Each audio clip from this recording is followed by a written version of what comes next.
How is it going, everyone? It's Caleb here, and today we are going to be talking about a video game on the Game Boy Advance. We are going to be talking about All Grown Up, Express Yourself. Now, All Grown Up is kind of an interesting series because you don't really hear anybody talk about it anymore. All Grown Up was a spin-off of the Rugrats. It was basically all the Rugrats grown up a little bit. They were all in school now, and they were all basically, I think Angelica was about to be a teenager, and the other ones were in like elementary school or something like that. But it was a spin-off that you don't really hear much about anymore. Like, every now and then you still see people wearing Rugrats t-shirts and stuff like that. You don't see anyone wearing an all-grown-up t-shirt. You don't see anyone really talking about it or anything like that. So when I saw that there was actually a video game of it, I was kind of surprised, but I was also excited because the Rugrats video games usually range from just okay to actually pretty good. So I figured I'd give this one a shot and see if this one was either pretty good or just okay.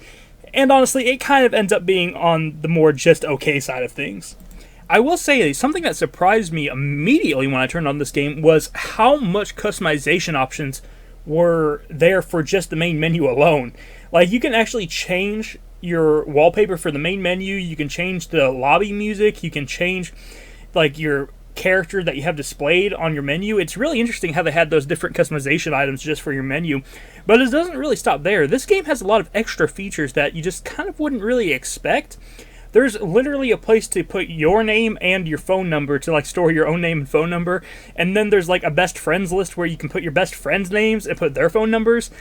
It's really interesting and weird how they decided to do that. There's even a day planner, so you can actually plan how your week is going to go on this video game. Just really odd things. I'm guessing that this was like kind of a way to be like, hey, look, this isn't just a video game, this is also something you can use for real life and stuff like that. They're kind of trying to like bridge that gap there and make this more than just a video game. But at the end of the day, I can't really imagine anyone actually using any of those features. Even back in the day, I can't really imagine anyone actually using any of that stuff. But maybe I'm wrong. Maybe people actually did use it. But the actual game, once you finally get through messing with all the extra stuff, the actual game itself, you are mainly playing as Angelica through the entire thing. This game is really about Angelica and her kind of like school newspaper. And the whole point of this game is you are trying to get scoops as Angelica. You're going around the town looking for, I guess, juicy stories and trying to find any sort of gossip or trying to find any sort of interesting stories that are going around the town so you can put them in the newspaper. And there's about 8 missions total, and each mission has its own headline that you're trying to get for the newspaper. And you're going to be you're basically just running around talking to a bunch of different characters from All Grown Up. It's basically all you're doing. This is very much a walking simulator. This is very much a game where you're just going to be kind of walking around, finding characters, talking to characters. They're going to tell you to go talk to someone else. You're going to do the same thing over and over again. And every now and then there's basically a mini game that is just in between. And you're going to get used to playing those mini games, especially one mini game specifically. They're going to make you play this volleyball mini game over and over and over again in this. You will have to get volleyballs for people constantly. That's something that you will hear a lot in this game. Hey, could you go get me a volleyball? You're going to see that a lot. You're going to see it a lot, and whenever you see that, that means that you have to go find the volleyball, go get it to the person, and after that, you're also going to play volleyball. So be prepared to play volleyball in this game at least 8 times throughout the 8 missions. So it definitely wants you to learn how to play volleyball, apparently. I will say the actual exploration areas are actually pretty decent. You do have some decent exploration areas. You have the actual neighborhood where everyone lives. Then you also have the school, where you can go to the school and the schoolyard and all the places around there. And you also have a shopping mall that you can go to as well.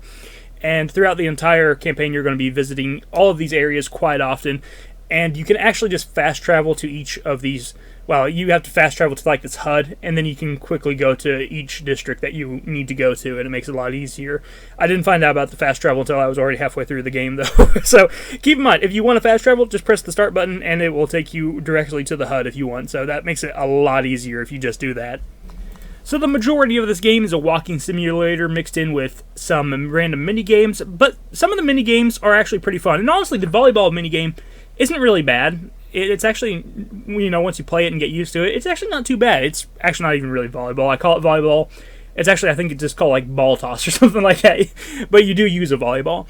But you have that mini game. You also have one that you are actually, it makes you play in like a 3D environment, and you are basically on the river, and you're in a raft and you're trying to dodge rocks and stuff and also pick up all the stars to basically complete the level. I think that minigame is actually kind of cool, and the technology is actually just kind of impressive for a Game Boy Advance game. I always like seeing 3D style levels in any sort of, Game Boy Advance game. I just think that's cool. And it does actually pretty well, I will say. You have some other ones where it's just like trying to mimic the buttons that are being pushed on the screen, there's like a rhythm one where that's like that. You have one that's like a dress up thing where you're trying to get one of the characters to have the right outfit for whatever occasion she wants. Like I said before, this is really just kind of an okay video game. There's nothing actually bad about it. There's not really anything I could say that is actually 100% bad about this video game.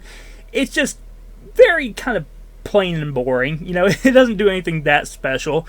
It's just very average, and the only people that this is really going to interest are probably people that are interested in the Rugrats and are collecting stuff like that, because I'm trying to collect like all the Rugrats video games, and that's one of the reasons why I wanted this. But for anyone that doesn't really care about that stuff and is just looking for a fun game, this probably isn't going to be something you want to pick up. This is probably just specifically for people that either want Rugrats games or they played this game growing up and they're nostalgic for it, and that'd basically be the only market for this game currently. It's not terrible. In fact, it does have some positives to it. For example, its graphics. Graphically, it's actually not a bad looking game. It's very bright, very colorful. The sprites look really good. The environments look really good. All the background art, everything, it actually looks pretty darn good. I'm impressed with the graphics on this game. They look really, really good. And the music actually isn't too bad either. You actually have some decent music in this game. So there are some positives, but the gameplay is just so boring overall that positives don't really matter a whole lot. There is one other thing I want to talk about, and it was another one of these like random mini games that's on the main menu. It actually has this thing called Guess Your Character, and these Guess Your Character things are actually still popular today. You still see people doing this with like anime and old cartoons. You see people doing this with things like Harry Potter. They'll take these quizzes and it will tell you what character you are. Well, this game actually has that built into it, so you can play it and it will tell you what character you are. And it told me that I was Angelica, and it basically proceeded to insult me and say that I'm self-centered because I'm like Angelica. So that was fun. But no, in all seriousness, it is kind of cool that they do have the kind of like, what character are you game inside this video game. Tons of extras in this game. It's kind of crazy how many just different extra things they have in this game. It's impressive, but it doesn't rescue the game from being boring. So here's my final opinion of All Grown Up. I didn't hate it, but I also didn't really have fun with it either. I enjoyed seeing what it was, and I enjoyed seeing different ideas that they had for it, but this isn't something that a regular collector is going to want. This is something that someone who likes Rugrats is going to want, or someone who played the game growing up is going to want. It's hard to recommend this to someone who's actually looking for a really fun game, because it really just isn't that. It is a very simple game with some cool ideas and a very unique experience when it comes to just the actual extras and all the extra menu stuff. I haven't seen a video game do that before, and I thought that was actually kind of cool, but again, this is not going to really excite most collectors. So I'm going to leave this video there. I played All Grown Up. I actually did enjoy my time with it, but it's not a super exciting video game. Let me know what you think about All Grown Up, the series itself. Let me know if you actually watched it growing up like I did. I did watch a little bit of it. I didn't watch all of it, I don't think, but I did watch a little bit of it whenever I was homesick from school or anything like that. And I didn't hate it. I actually thought it was pretty decent. So let me know if you watched the show, and let me know if you played this game down in the comments below. And I will talk to you in the next one. You have a wonderful day. Bye-bye.